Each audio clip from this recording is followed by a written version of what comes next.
In the summer of 1847, in the drawing room of Ashford Manor in Charleston, South Carolina, Colonel Richard Ashford made a bet that would destroy his family forever. His unmarried daughter, Catherine, 7 months pregnant and hidden away in shame, had refused to name the father. The pregnancy had already become a scandal whispered about in Charleston society, but the colonel, drunk on bourbon and rage, decided to make the situation even worse. He gathered 4 of his most valuable enslaved men and made them an offer that still defies belief: spend one night with his pregnant daughter, and he would grant them something enslaved people almost never received: freedom papers, legal manumission, a chance to escape the South and start new lives. There was just one condition: they had to perform this service together, all 4 men, one night, with his 7-month pregnant daughter watching them draw lots to determine the order. What happened that night in August 1847 would remain a family secret for 178 years, until a descendant's DNA test in 2025 revealed an impossible genetic truth that forced the entire story into the open. A truth so scientifically bizarre that it required multiple laboratories to confirm. Catherine Ashford gave birth to twins 3 weeks after that night. 1 boy, 1 girl. And when genetic testing was finally performed in 2025, scientists discovered something that occurs in less than 1 in 400,000 births. The twins had different fathers. Both biological fathers were enslaved men from that night. And the colonel's bloodline, the legacy he'd gambled with in a drunken bet, was erased from his own grandchildren's DNA. This is the story of how one night of forced exploitation became biological justice. This is the story of the bet that created 2 bloodlines from one womb. Act I.e. The scandal of Catherine Ashford 104th. To understand how a father could make such a monstrous bet, you must first understand the bizarre honor codes of antebellum Charleston's plantation aristocracy. Colonel Richard Ashford was a 3rd-generation rice plantation owner, worth $180,000 in 1847, equivalent to nearly $6 million today. He owned 147 enslaved people, 400 acres of profitable rice fields, and a mansion on Charleston's Battery that hosted governors and senators. His reputation in Charleston society was everything, and in 1847, that reputation was crumbling because of his 22-year-old daughter Catherine. Letters discovered in the South Carolina Historical Society archives reveal the scandal's progression. In February 1847, Catherine's mother, Margaret Ashford, wrote to her sister in Savannah, "Catherine has taken ill with a mysterious condition. The doctor has examined her privately and confirmed our worst fears. She is with child, but will not speak the father's name. Richard is apoplectic with rage." This was a catastrophe for a family of the Ashfords' social standing. An unmarried pregnant daughter was grounds for social exile. Families had been ruined for less. Catherine's prospects for marriage, already complicated by her reputation as headstrong and too educated for a woman, were now completely destroyed. But what made the situation worse was Catherine's absolute refusal to name the father. She would not reveal his identity under any circumstances. This left Colonel Ashford in an impossible position. He couldn't arrange a hasty marriage without knowing who to approach. He couldn't challenge anyone to a duel to defend his daughter's honor. He couldn't even quietly pay off a lower-class seducer to leave town. The colonel's response was to hide Catherine away. In March 1847, he sent her to live at the family's remote rice plantation, Ashford Fields, located 40 miles inland from Charleston in the swampy low country. She was placed under the supervision of the plantation's elderly housekeeper, with strict orders: no visitors, no correspondence, no contact with Charleston society.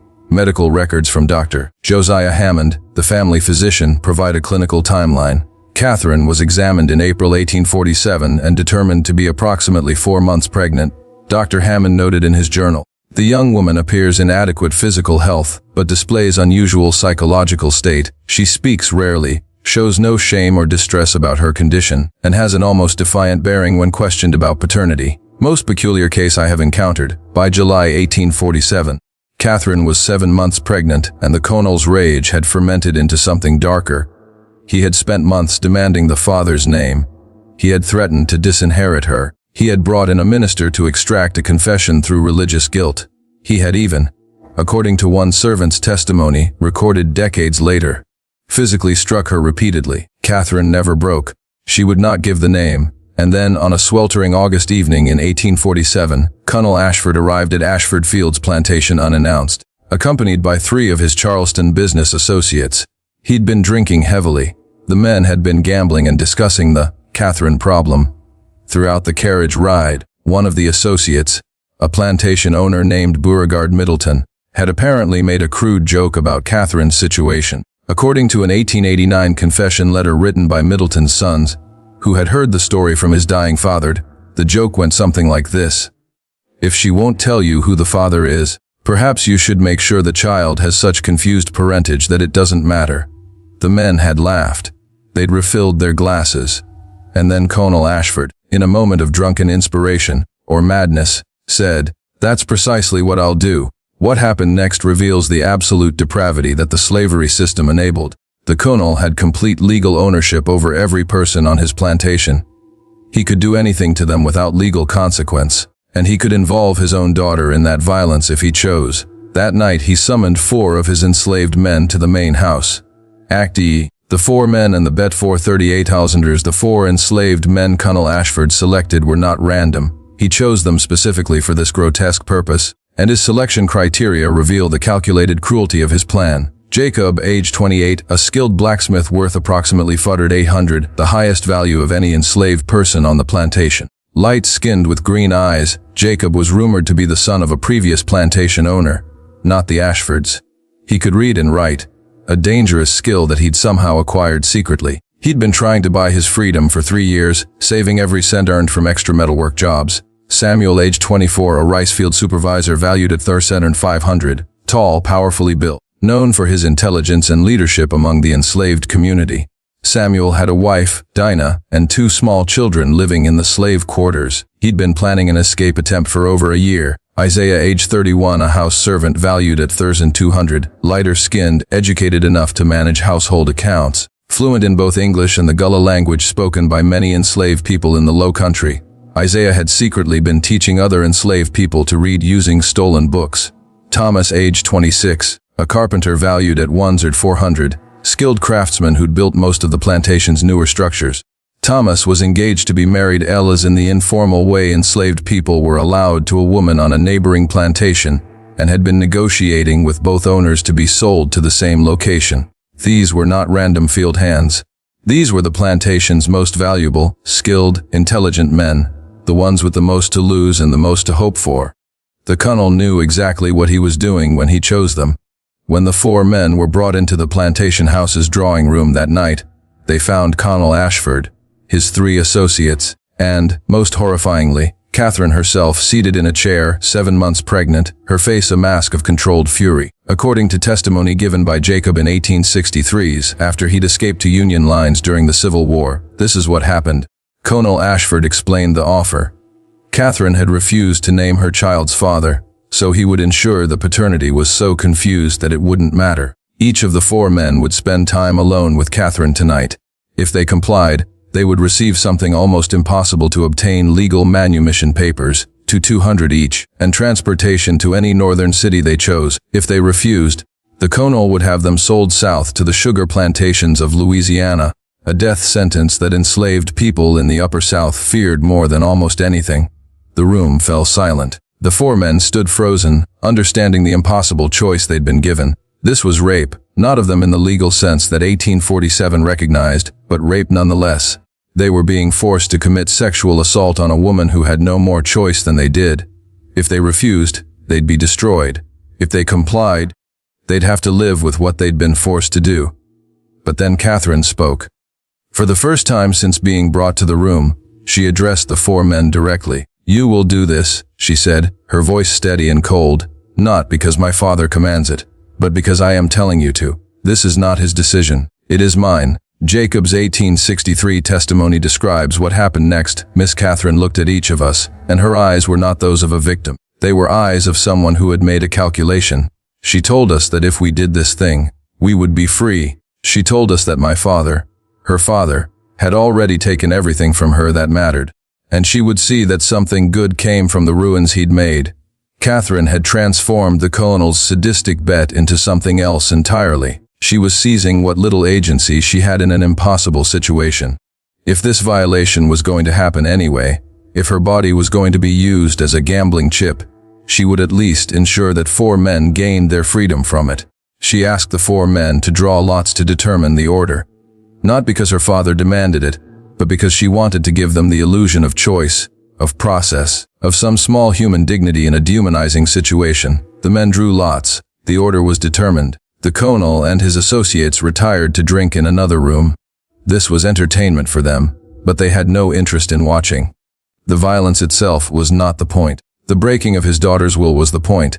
And then, over the course of one August night in 1847, something happened that defied the colonel's intentions entirely. Act AUE. The night and what followed A811:30. What actually occurred during those hours remains partially unknown. Some testimony exists, but much was deliberately left unrecorded by the participants themselves. What we know comes from fragments Jacob's 1863 testimony, a diary entry by Catherine discovered in 2008, and testimony from Dina, Samuel's wife, who later spoke about what Samuel told her. Jacob's testimony is carefully worded. "Will you each spent time with Miss Catherine as ordered? But what passed between us was not what the colonel intended.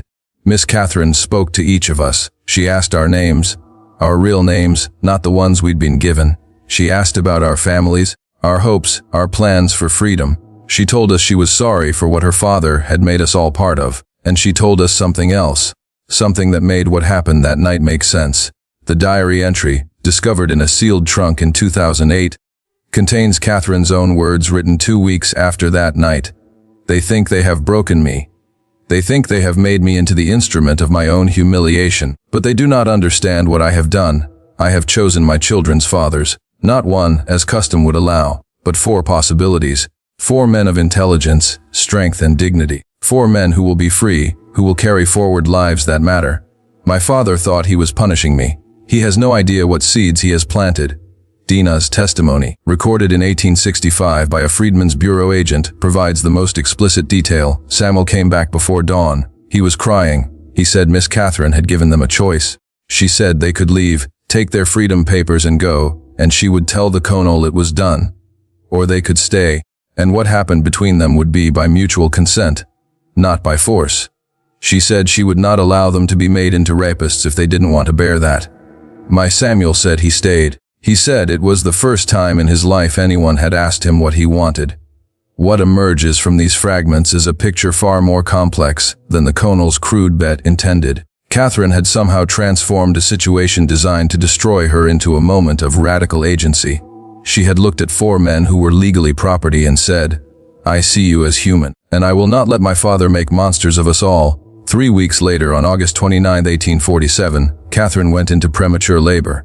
Dr. Hammond was summoned urgently from Charleston. His medical notes describe an extremely difficult breech delivery that lasted 18 hours. At one point, he believed both Catherine and the babies would die.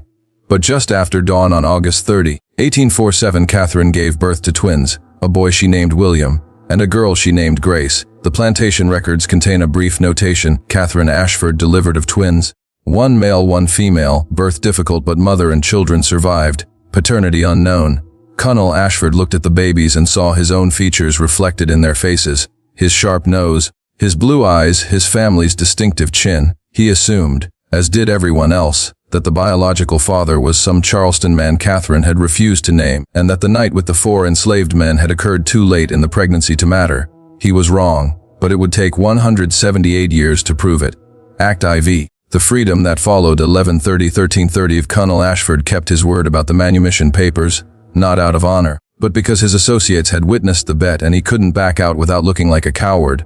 In September 1847, Jacob, Samuel, Isaiah, and Thomas received legal documents declaring them free men. Historical records trace what happened to each of them. Jacob traveled to Philadelphia, used his blacksmith skills to open a successful metalworking shop, married a free black woman, and had 5 children. He became active in the Underground Railroad, using his shop as a hiding place for freedom seekers. His testimony about the Ashford plantation, given to Union forces in 1863, was one of the first public revelations of the story. Samuel and his wife Dinah, with their 2 children, moved to New York. Samuel found work on the docks and later became a minister at an African Methodist Episcopal church. He never spoke publicly about the night at Ashford Plantation, but his granddaughter's memoir, published in 1923, mentions that he kept a small portrait of a white woman who gave us our freedom, hidden in his Bible. Isaiah went to Boston, where his literacy and accounting skills allowed him to work as a bookkeeper for abolitionist organizations. He helped fund the education of formerly enslaved children and never married. His personal letters suggest he carried profound guilt about the events of August 1847, despite having been coerced. Thomas traveled to Canada, settling in Ontario where he established a carpentry business that became quite successful. He married his fiancée, who was able to escape north and join him. His descendants still live in Ontario today, and one of them, testing DNA in 2025, would help unlock the truth about the Ashford twins. Meanwhile, Catherine raised her twins on the family's plantation. She never married. She never returned to Charleston society. She lived quietly, educating her children herself, and according to family letters, she seemed remarkably at peace for someone who'd been so publicly scandalized. Colonel Ashford died in 1852. Killed in a hunting accident or possibly murdered, the circumstances were suspicious. In his will, he left the plantation to Catherine's brother, but created a modest trust for the illegitimate twins, to prevent them from becoming completely destitute. William and Grace grew up in the strange liminal space of being the colonel's grandchildren, but also permanent reminders of family shame. Both eventually moved away, William to Atlanta, Grace to Richmond, where they could escape the stigma of their birth. And there the story should have ended.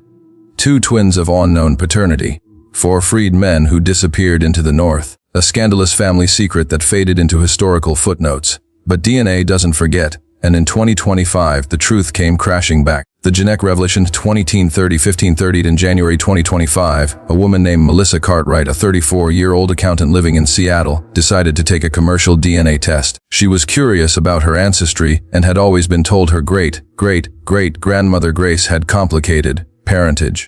What Melissa discovered shattered everything she thought she knew about her family.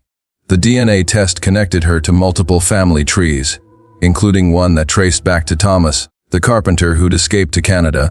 But the genetic relationship was wrong. Melissa shared too much DNA with Thomas's descendants to be a distant cousin. The computer algorithm flagged the relationship as possible grandfather-great-grandfather level. The confused Melissa reached out to a genetic genealogist named Dr. Patricia Chun, who specialized in untangling complicated family trees. Dr. Chen examined the DNA data and immediately recognized something extraordinary. "This is heteropaternal superfecundation," Chen told Melissa. "It's extremely rare. It means your ancestor Grace was part of a twin pair where each twin had a different biological father." Melissa didn't understand. How could twins have different fathers? Dr. Chen explained, in extremely rare cases, occurring in less than 1 in 400 Zalosan twin births, a woman can release multiple eggs during ovulation, and those eggs can be fertilized by sperm from different men if sexual encounters occur close together. The result is fraternal twins who are actually half-siblings, each with a different biological father. When Dr. Chen began researching the Ashford family history, she discovered the sealed documents, Jacob's 1863 testimony, Catherine's diary, Hammond's medical notes, and the plantation records. She also found Dinah's testimony to the Freedmen's Bureau. Dr. Chen contacted descendants of all 4 freed men. DNA testing was arranged, and in March 2025, the results came back from 3 independent laboratories to ensure accuracy. William Ashford's descendants traced back to Jacob, the blacksmith. Grace Ashford's descendants traced back to Samuel, the minister. Neither twin had any DNA connection to Colonel Richard Ashford. None of his genetic material had been passed down. The man who'd made the bet, who'd gambled with his daughter's body and these men's humanity, had erased his own bloodline in the process. The twins were not the children of whoever had gotten Catherine pregnant initially. The pregnancy that started this entire story, that fetus had either been reabsorbed, a medical possibility called vanishing twin syndrome, or had died during the complicated breech birth.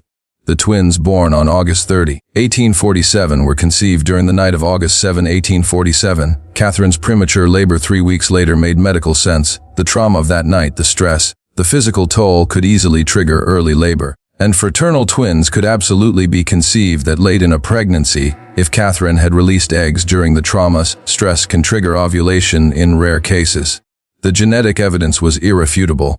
Catherine Ashford had given birth to twins fathered by 2 different enslaved men who her father had forced upon her in a bet designed to humiliate her. But the DNA revealed something else, something that suggested Catherine's diary entry wasn't just rationalization. It was truth, closing the bet that became Justice 1530-1700 in April 2025. Dr. Patricia Chen published her findings in a peer-reviewed genetics journal, with permission from all descendant families involved.